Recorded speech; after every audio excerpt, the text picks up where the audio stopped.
Welcome back to What Arty Noobs with Channel Disturbance. This is a GW-E100. It's a tier 10 German SPG. It's located on the north spawn of Prokhorovka and it's under the command of sjekky.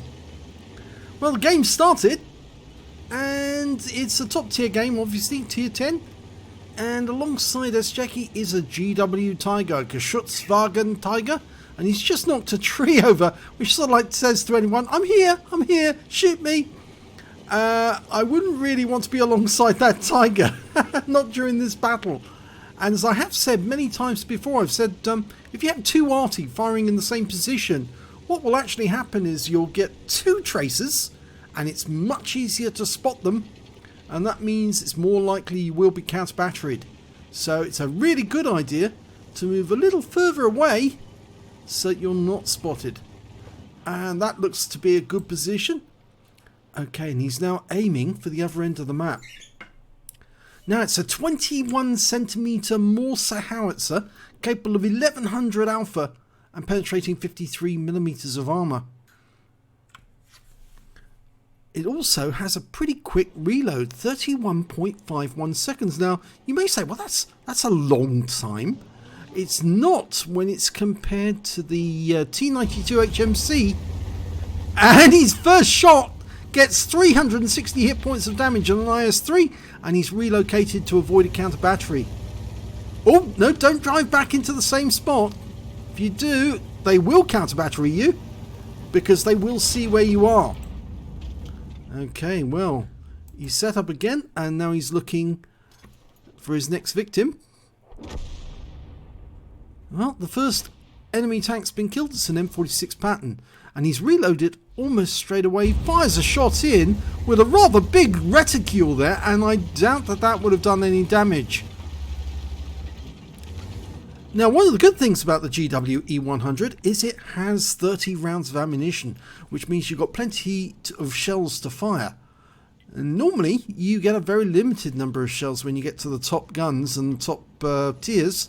But this one, yes, does have a nice healthier load of ammunition, especially when compared to the Object 261, the Soviet tier 10. Rounds out in the 75. Good shot, 459. Oh, he set him alight. Well, that's good news. Well, this Arty didn't actually get built, I'm afraid. They didn't get around to actually building the E100, let alone the GW-E100. But it's basically Wargaming's version of what they think it would have looked like if they had actually gone ahead and built one. And, oh, we've got the 212A, the Tier 9 Soviet SPG. Fires in a bit late there. And so I'm not sure he actually did any damage on that shot. But he's relocated. No, as far as they actually got in terms of building Artys, that was the GW Tiger actually. They were in the process of actually building one, so there was a prototype when they were captured. When the German war ended and the German experimental yards were actually captured. He's fired around in at the E75. He's only got 76 hit points left. So the fire must have done a huge amount of damage to him. Another feature of this Arty is those huge skirts around the side of the tracks. Again, this is Wargaming fantasizing about exactly what they look like. And they've put these skirts on to sort of give the GW-E100 some protection from blast damage. As they say, you have to get a direct hit with the GW-E on the GW-E100, otherwise it won't do any damage to it because it's protected. He's looking for a target, but there's none in sight on that spot. But oh, Prima Victoria, tier 8 premium.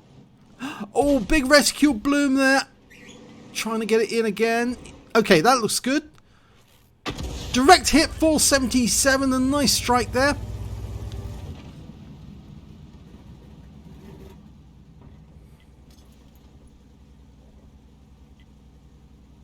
Now, the other thing about the GW-E100 is it does have a rather large arc. In fact, it's got a very high arc, second highest arc in the game. The GW is only exceeded by the Conqueror gun carriage, which actually have very high arc, which means these shells are coming down almost vertically on the target. But the difference between the GW E100 and of course the Conqueror gun carriage is the GW fires over the entire range of the map and the Conqueror gun carriage doesn't. Well, there's another 453 hit points that IS-3A is going to miss. You see, moving to a different spot has actually been quite helpful to him. He's not under threat. It is an encounter game, but he's not under threat from anyone from the hill. And we're 2 tanks up on the enemy at the moment. And he's almost reloaded.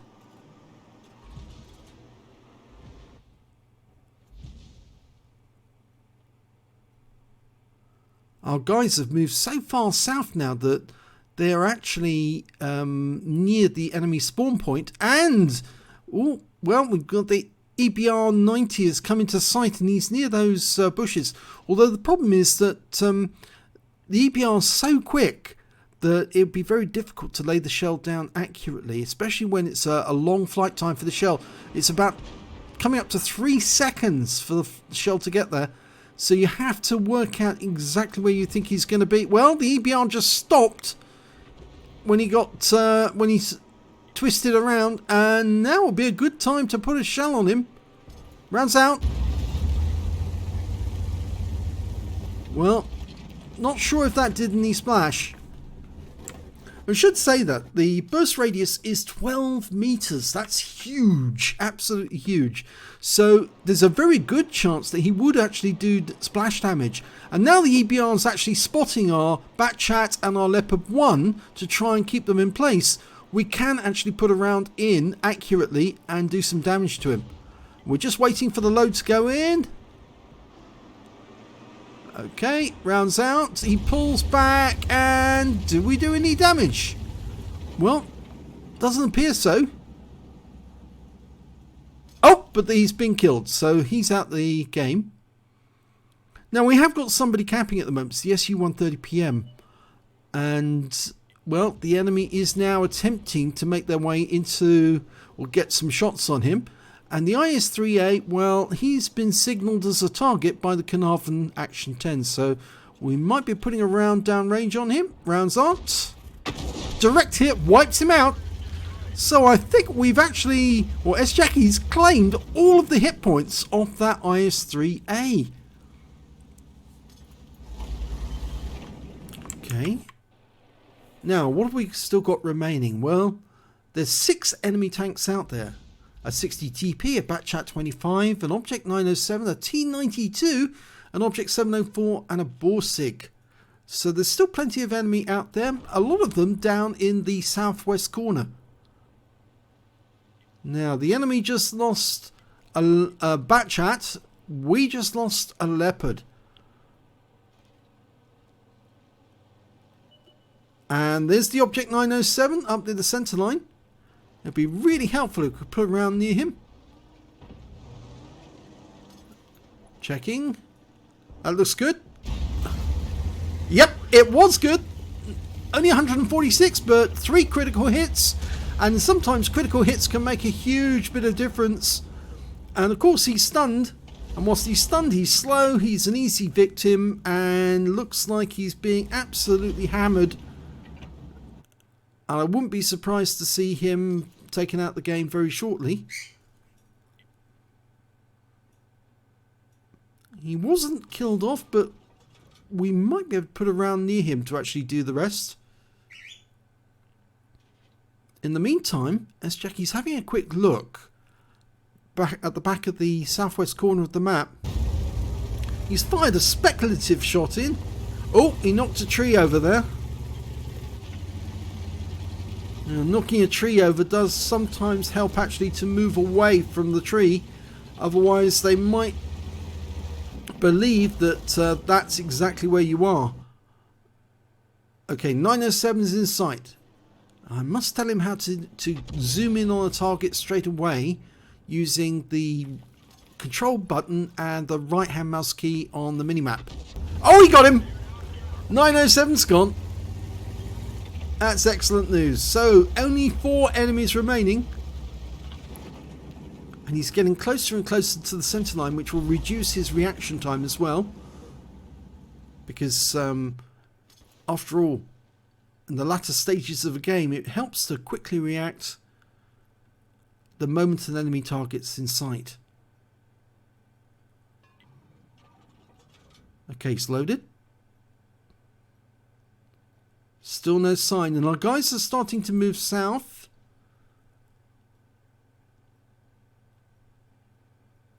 No sign, no indication that the enemy's there, except the Borsig's just come into sight, and well, he was killed. He was killed by the Object 907 on our team, but he did kill the Scorpion G just before he went. And unfortunately, the 60 TP on the enemy team just killed our 907 as well. So the moment he was spotted, the 60 TP took advantage of it. But we are still capping. And that tends to make me think that the T92 HMC has been very active, firing rounds into the cap area to get a reset. In fact, the tank that's actually capping has now changed. It was the SU-130PM, it's now the Carnarvon. And that might also be because the SU-130PM does have a rather good gun that's excellent at sniping. And as a consequence, they've decided that, yes, they do need to snipe at these enemy the moment they come into sight.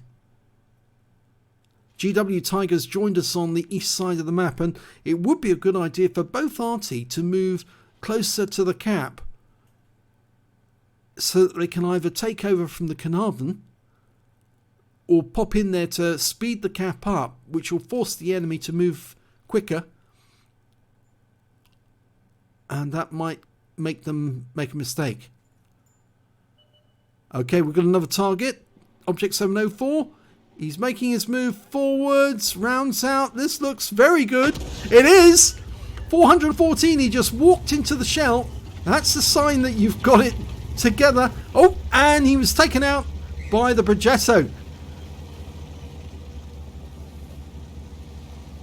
It's that very long stun, you see. It is so effective on the enemy. Good. Okay, so he's going to move up into the cap area and force the issue. I always like to do this in the Arty, you know. The one thing that we can do is, if the guys are up front looking for the enemy, trying to exploit a weakness, what we can do is take over sight in the cap and start to go to work on the enemy that way, putting pressure on. Oh, Tracer! There he is. He's behind that bush. Move slightly to the left. No. That was too far back. Too far back. It was in the bush. It's the obvious one now. We know exactly where the Arty is. Of course, he'll probably move. He will probably move. Now, a really good idea would be to actually just put one track inside the cap circle. We can always reset by just driving straight out again. Almost completed the cap.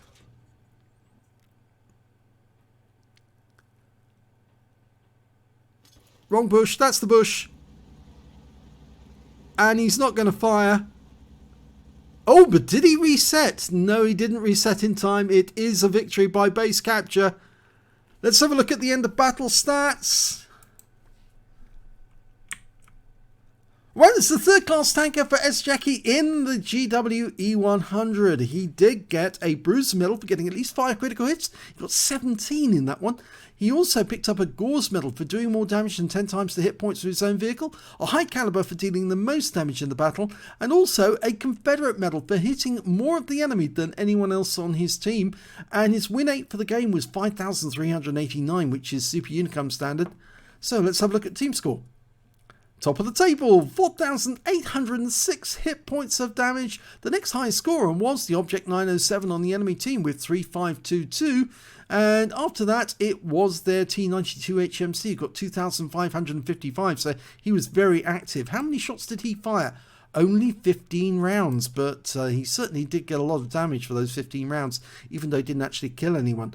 When it came to kills, though, it was actually the GW Tiger, the Batchat 25 ton, and the Object 907. They all got 3 kills apiece, whilst sjekky only managed to get 2 alongside the Object 907 and the Borsig on the enemy team.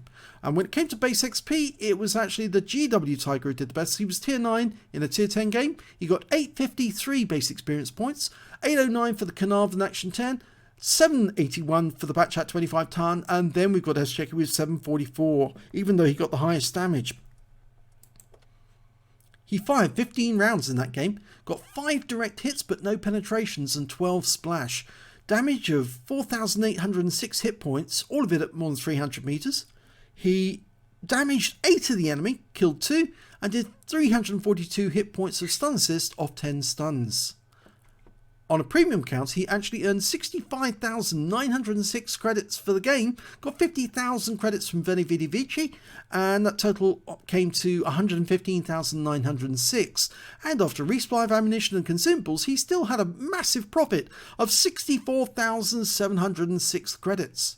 He picked up 11 bonds for the game, for the awards, and 1,116 XP times 2 for the first victory took away 2,232 altogether. There's one point of interest actually I was interested to know. Did he actually touch the T92? And apparently, yes, he did touch him. So he did get very, very close. 459 hit points of damage to that T92. So I have to apologise because I thought he got the wrong bush, but it turned out he did get the right bush. And he knocked out, damaged his track and his radio operator at the same time. So well done on that. So if you enjoyed that replay, please give this video a like and do subscribe to our channel. We have more videos coming up later on today. We try to put out at least 4 a day if we can.